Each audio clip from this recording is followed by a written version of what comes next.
$1.46 million is now how much Americans believe they need to retire, according to a study by Northwestern Mutual. The issue is, most people overestimate the amount they'd actually need. So in this video, I'm going to show you how and why you can actually technically retire with $500,000. When it comes to how much money you need to retire, it's entirely based on how much you plan to spend in retirement. If you want to live a life of luxury, flying first class and eating caviar for breakfast, you're going to need a lot of money. If you're okay living a more modest lifestyle, you don't need as much. So in retirement planning, there's this rule called the 4.7% rule, which was invented by this guy named William Bengen. The rule basically says you can safely withdraw 4.7% of your investment portfolio every year, adjusted for inflation, and live off this money without running out of money for a minimum of 30 years. It sounds too good to be true, but here's the math behind it. All right, so let's say you have $500,000 invested in the S&P 500, which has seen an average annual return of about 9 to 10% since it started. In this case, we'll just use the 9% number here. All right, so in year one, we are going to withdraw 4.7% out of the $500,000 investment portfolio, which turns out to be around $23,500. This amount is how much you can spend to live your life that year. Now, fast forward a bit, right after we withdrew that money and the 9% growth, we actually end the year at $519,385. So right away, you can see something very interesting happening, okay? So we basically took money out and the investment portfolio still grew. That's because the growth of our investment is outpacing our withdrawal rate of 4.7%. Now in year two, we're going to start with the amount we ended year one with, which is $519,385.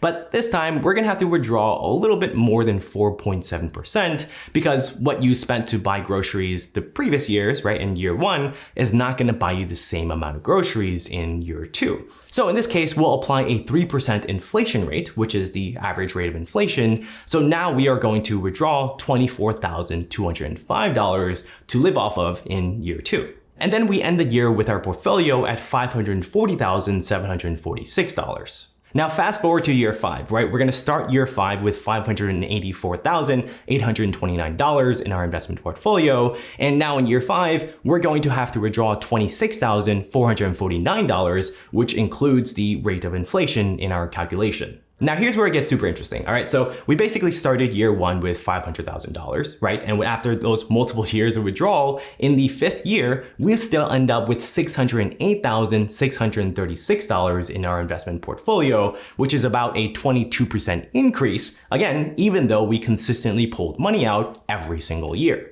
Now, to be fair, there are a couple assumptions that we have to assume for the 4.7% rule to work. All right, so number one, it assumes that your portfolio is invested in a mix of stocks and bonds for both growth and safety. By the way, if you are interested in learning how to invest for beginners, I made a bunch of videos on this topic. This video is a great place to start. I'll also leave it in the link down below. The second assumption is that it assumes a 30-year time horizon, meaning you will not run out of money for at least 30 years. Number three, it assumes that you're increasing your withdrawal rate each year to account for inflation, which is what we did in our calculations. And number four, it assumes that you're not going to panic sell during a market downturn. If we apply the 4.7% rule to the $1.46 million retirement number from the Northwestern Mutual study that we talked about earlier in the video, that means that you would technically be able to withdraw around $68,000 the first year. I'm going to argue that most people who are living a modest lifestyle aren't going to be spending $68,000 year to year because even with traditional retirement advice, it only says that you should aim to replace around 70 to 80% of your pre-retirement income. And since the median personal income is around $45,000, most people are probably only going to spend anywhere from $31,000 to $36,000 per year in retirement. And generally, the amount you actually spend in retirement tends to go down about 1% every single year, even after accounting for inflation. Meaning if you're spending $36,000 a year on average in retirement, you might only be spending $32,000 10 years later. But even after applying the 4.7% rule with the 500K investment portfolio, right, in year one, we withdraw $23,500, that is still a bit off from the expected 31K to 36K in retirement spending. But here's where it gets very interesting, all right? There are three other very big things that most people forget to consider that completely flips the script in retirement planning. But before I share those three things, I hope you can start to see now that how your spending and your expenses play a big role in determining how much money you actually need to live off of. The less money you spend, the earlier you can retire and live off your investments. And one big expense that most people tend to overpay every single month that can be easily reduced is their cell phone plan. The average American spends around $157 per month for their cell phone plan, which adds up to almost $2,000 per year.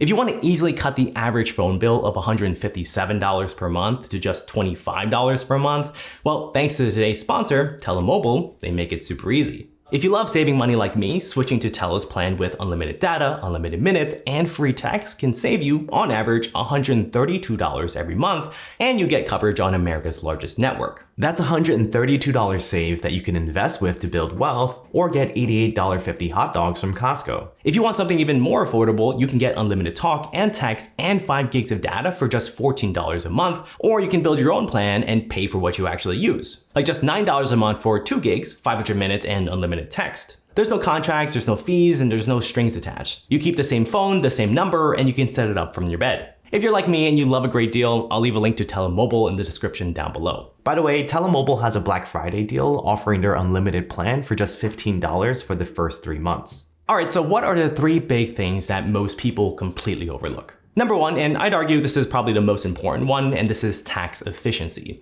More specifically, how can you live off your investments while paying as little taxes as possible? And it's actually a lot easier than you think. Let's say you're a married couple, right? You're both 68 years old and you're filing jointly for tax purposes. You have $500,000 in your investment portfolio broken down by $100K in a brokerage account, $200K in a traditional 401k, and $300K in a Roth IRA. If you're following the 4.7% rule, then you're going to withdraw $23.5K for the first year, or $1,958 per month. So how can you withdraw your money in the most tax efficient way possible, right? Which accounts should we start withdrawing from and which should we leave alone? This is where we start to play a lot with these things called tax deductions. And as of 2024, the standard deduction for married filing jointly is around $29,800, meaning they won't have to pay any federal taxes on the first $29,800 of taxable income. For seniors who are 65 and older, they actually qualify for an additional tax deduction depending on how they file. But in our example, since y'all are both, 67, 68, you would each qualify for an additional standard deduction of $1,550 per person on top of your $29,800 standard deduction, bringing you to a grand total of $32,900 in standard deduction. So if our goal here is to withdraw $23,500 from our investment portfolio to live off of, I would suggest that you first take all $23,500 from your traditional 401k brokerage account. Although withdrawing money from your traditional 401k is subject to ordinary income tax, remember the total standard deduction that you have is $32,900, which counters it, meaning you can withdraw the entire $23,500 out from your 401k tax-free at the federal level, and then you still have an additional $9,400 of tax deduction to spare. If you're under 65 or you need even more money to withdraw, there are a bunch of other withdrawal strategies and withdrawal orders to follow that involve your traditional brokerage account, your 401k, and potentially your Roth IRA. For the most part, you want to avoid withdrawing from your Roth IRA first because you can take the money out here tax-free at any point. And if you keep the money invested in there, then it will continue to grow tax-free. If you want another video specifically about tax withdrawal strategies, let me know in the comments below. The second thing to consider is Social Security. And yes, this assumes that we will have Social Security by the time we retire. In 2025, the average Social Security retirement benefit was around $2,000 per month, or around $24,000 a year. So with the 4.7% withdrawal from the 500K investment portfolio, plus Social Security, you're easily looking to close at nearly $50,000 in income. If you're a couple, then 2 benefits of that together could be double that amount. A common strategy that people consider here is to delay their Social Security withdrawal to get a higher benefit. Because for each year that you delay taking Social Security, your Social Security check actually grows by about 8%. If you delayed it to the max amount, right, if you delay it until age 70, then you're looking at around $5,100 per month, or around $61,000 a year for your Social Security benefits. The next consideration that I think is the most common one to overlook is that living off of your investment portfolio doesn't necessarily mean that you never work a day in your life again. There's a very interesting concept called barista fire, which is basically semi-retiring with a part-time job to supplement your investment income. It's named after the idea of taking on a job at a coffee shop like Starbucks, primarily to get the benefits that come with it and a little income. Reason being is that companies like Starbucks, they offer health insurance to even part-time workers, which is a big draw. But it doesn't literally have to be a barista, right? It could be any lower stress, enjoyable job. Many retirees choose to pick up side gigs or part-time jobs, not because they have to, but because they enjoy the work, and it doesn't hurt that it gives them a little extra financial cushion. Think of this like what Shaq is doing, where he's doing a bunch of side quests now that he completed the main quest. If you pick up a light part-time gig working 15 hours a week at around $20 an hour, like at Starbucks, that's $300 a week or around $15,000 a year. Meaning with just the $23,500 from the 4.7% withdrawal, you're already looking at nearly $40,000 in income, and that is without Social Security.